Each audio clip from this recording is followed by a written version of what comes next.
그리고 이제 요즘은 또 뜨는 게 부산에서는 상권 자체로 보면 광안리 상권이 오히려 더 젊은 세대 중에서 좀 뜨고 있는 상권 아니겠습니까? 네. 저는 해운대 구남로하고 광안리 바닷가 상권하고 이제 비교를 했을 때 어떤 차이를 느꼈냐면 여기가 이제 보시는 곳이 이제 구남로 초입 부분입니다. 네. 보행자 도로 중심으로 바뀌면서 문화광장 뭐 이런 걸 바뀌면서 주말마다 버스킹이라든지 음악 분수, 에어쇼, 모래축제, 빛축제, 온갖 축제가 많은데 네. 이제 해운대는요 겨울이 썰렁한 게 아니라 겨울이 더 재밌어졌어요. 겨울에 빛축제 할 때 정말 화려하거든요. 그래서 여름 성수기 못지않은 유동인구가 모여듭니다. 얼마 전에 해운대 구남로하고 해운대 모래사장 쪽에서 에어쇼를 했거든요. 엄청난 인파가 모였습니다. 네. 저도 직접 봤는데 에어쇼를 어디 이래 도심에서 하는 건 전 처음 봤거든요. 네. 와, 역시 해운대의 파워는 대단하다. 이제 구남로를 중심으로 해서 상가들이 대부분이거든요. 네. 근데 최근에 이제 주상복합을 해서 구남로 인근에도 아파트가 들어왔어요. 대표적인 게 해운대 센트럴 프루지오랑 그다음에 프루지오 도원, 그다음에 경동인뷰, 네. 이찬 이렇게 들어왔는데 어쨌든 상권으로 보면 이렇게 고정 수요가 들어온다는 게 굉장히 의미 있지 않겠습니까? 그럼요. 여기는 그냥 관광지로 사람들이 많이 알려져 있는데 네. 항상 고정적으로 이렇게 거주인들이 있다라는 거는 인근 상권에서는 굉장히 좀 좋은 영향이지 않을까 네. 생각이 듭니다. 우리가 전국 바닷가 땅이 정말 말도 못할 정도로 가격이 많이 상승했고요. 네. 앞으로도 많이 상승할 겁니다. 왜냐하면 저는 이제 우리나라 경제를 볼 때 경제와 트렌드를 보면서 부동산 투자의 방향을 잡거든요.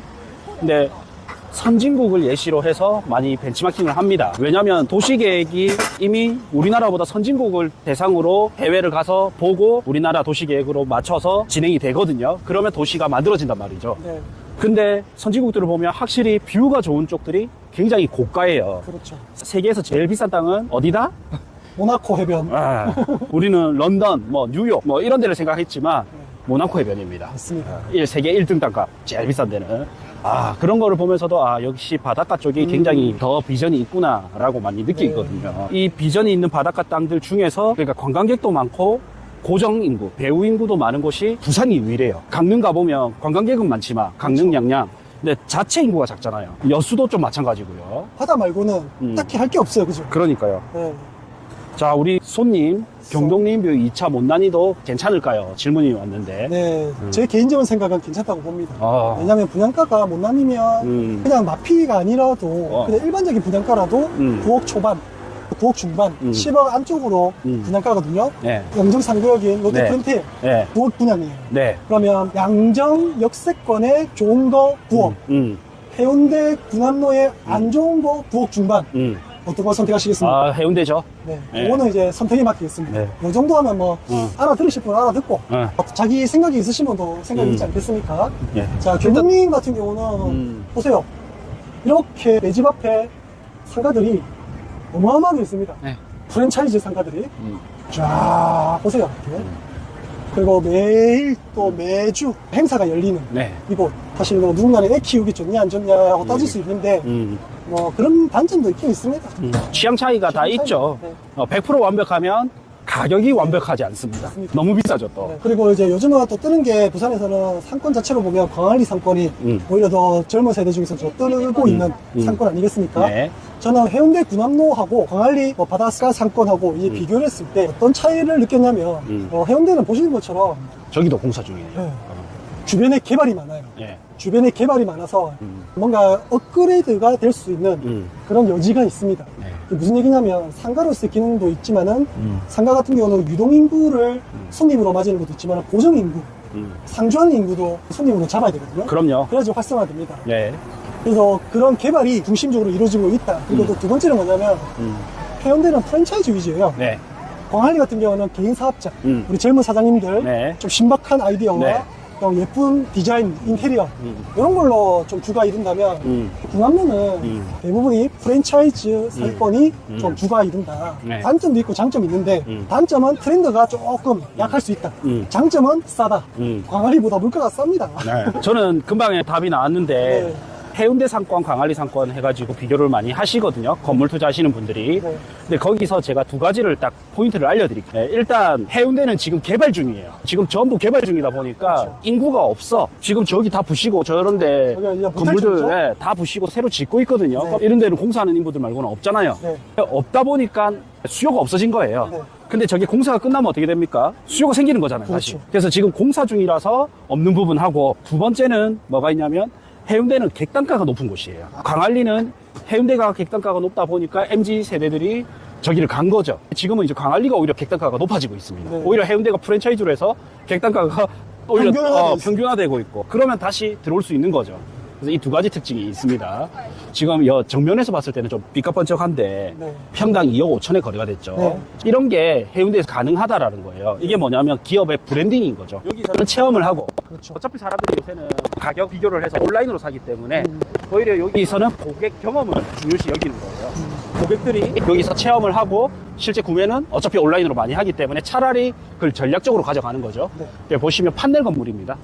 오설록하고 아모레, 부산. 건물에 큰 힘을 안 줬다 그죠? 네. 네. 이거 평당 2억 5천 해가지고 가장 경기가 안 좋은 작년 최고가를 찍었는데 네. 이런 기업들이 분석 하나 안 하고 들어왔겠습니까? 그럼요. 당연히 분석을 하고 들어왔죠. 네. 그러니까 최고 평단가를 주고 여기에 들어왔지만은 아모레 부산 광고 팝업 매장으로 또 활용을 하고 있으니 그 정도는 충분히 주고도 뭔가 효과를 볼 수 있다라고 판단이 들었기 때문에 해운대 군함로에 들어오지 않았을까. 이제 해운대 하면 서울의 강남과 비교를 많이 하잖아요. 네. 도시에서 위치적으로, 입지적으로 보자면 최고 등급이지 않습니까? 그렇죠. 그래서 홍대에 젊은 애들이 많다고 해서 강남의 청담동보다 땅값이 비쌀 수는 없거든요. 유동인구는 홍대가 많지. 그렇죠. 근데 그런 기업들의 브랜딩 이런 부분에서는 청담동, 그다음 뭐 신사동, 그다음 테란로 이런 데를 많이 가지 않습니까? 그런 것처럼 이런 브랜딩 효과로는 사실 해운대가 굉장히 압도적인 거죠. 그럼요. 그래서 당장 눈에 보이는 현상을 가지고 상권을 보지 말고 앞으로 어떻게 바뀔지 도시 구조를 보면서 향후의 미래는 어떨까 이런 것을 보는 게 좀 투자자의 올바른 시각이다라고 생각이 듭니다. 해운대는 참 사시사철 재미가 있어요. 도는 맛이 있습니다. 여름은 여름대로, 겨울은 겨울대로. 네. 이제 가을인데요. 임장의 계절이 와서 저희가 선빵으로 먼저 현장에 나와 있습니다.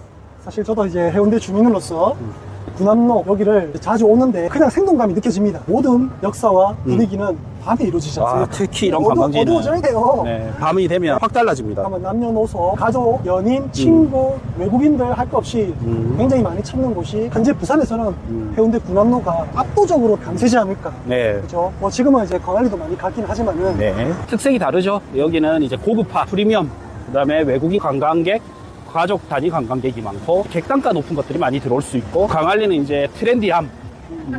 어느 순간 이제 군함로를 걷다 보니까 이제 바닷가 횡단보도 앞으로 왔습니다. 네. 우리 군함로 하면 또 빠질 수 없는 게 흔히 부동산에서 보면 개발 호재, 뭐 이슈 네. 이런 것들 중요하지 않습니까? 군함로의 가장 대표적인 이슈가 뭐였냐? 5개 강공물 표시 자유구역으로 지정되면서 네. 지방 최초로 지정이 되면서 굉장히 이슈가 됐었습니다. 그죠? 네. 올해 3월인가 통과됐죠. 나중에 여기가 전광판 쫙 걸릴 수 있습니다. LED 광고시설이 그렇죠. 있는 거죠. 이게 미디어 파사드 해서 네. 5개 강공물이 이렇게 군함로에 네. 쫙 들어올 수 있습니다. 네. 미디어 파사드 같은 경우는 5개 강공물이 초당 임대료를 받기 때문에 임대료가 계획대에 비쌉니다. 네. 그러면 임대료가 비싼 건물은 당연히 매매가도 올라가죠. 그러다 보면 전반적으로 지가 상승이 불러일으키는 요인입니다. 네, 부동산 가치 상승이 되고 당연히 시세 상승도 같이 동반되겠죠. 네, 그래서 이 군함로 라인으로는 뭐 저층 건물에서는 상가들이 있고 호텔, 뭐 업무시설, 상가 이렇게 쫙 병풍처럼 좌우로 나열되어 있네요. 그래서 뉴욕의 이제 타임스퀘어처럼 이렇게 변모를 꿈꾸고 있습니다. 물론 이제 도시의 규모가, 국가의 규모가 있기 때문에 그만큼은 힘들지만 그래도 뭐가 또 있습니까? 바닷가. 그렇죠. 보이시는 바닷가. 이 바닷가가 있지 않습니까? 그 다음 또 한국이 좋은 게 발달된 대중교통. 그 다음에 저는 총기 소지가 없는 안전한, 치안이 안전하다는 게 엄청 큰 것 같아요. 그렇죠. 저희도 해외여행을 다녀보면 치안 문제가 엄청 크지 않습니까? 저 가이드 없으면 외국 못 갑니다. 네. 무조건 가이드가 있어야 됩니다. 해운대는 아직도 여름이네. 와. 역강이라서 자, 보이시는 위에. 모르겠지만은 저 건물 위로 해운대 군함로 제1호 미디어 파사드 5개 강공물이 이제 올라왔어요. 굉장히 의미가 있죠. 건물 가장 지붕에다가 미디어 파사드를 만들어 놨지만은 군함로 길거리 곳곳에 깔릴 수도 있다. 그래서 해운대 군함로에 5개 강공물 표시 자유구역으로 지정되면서 네. 미디어 파사드가 들어왔다. 네. 의미가 있습니다. 부크TV 월 12,000원 멤버십에 오시면 직접 데이터 분석을 통해서 추천 아파트, 추천 토지, 추천 건물 꾸준히 올려드리고 있습니다. 지역은 부산, 서울, 경기도, 대구 이렇게 골고루 올려드리고 있기 때문에 요거 한 달만 하고 끊으셔도 되니까 필요한 분은 꼭 보시길 바라겠습니다. 고정 댓글 확인해 주시면 저희 신규 강의 현장 답사 참여 가능하니 고정 댓글 확인 부탁드리겠습니다.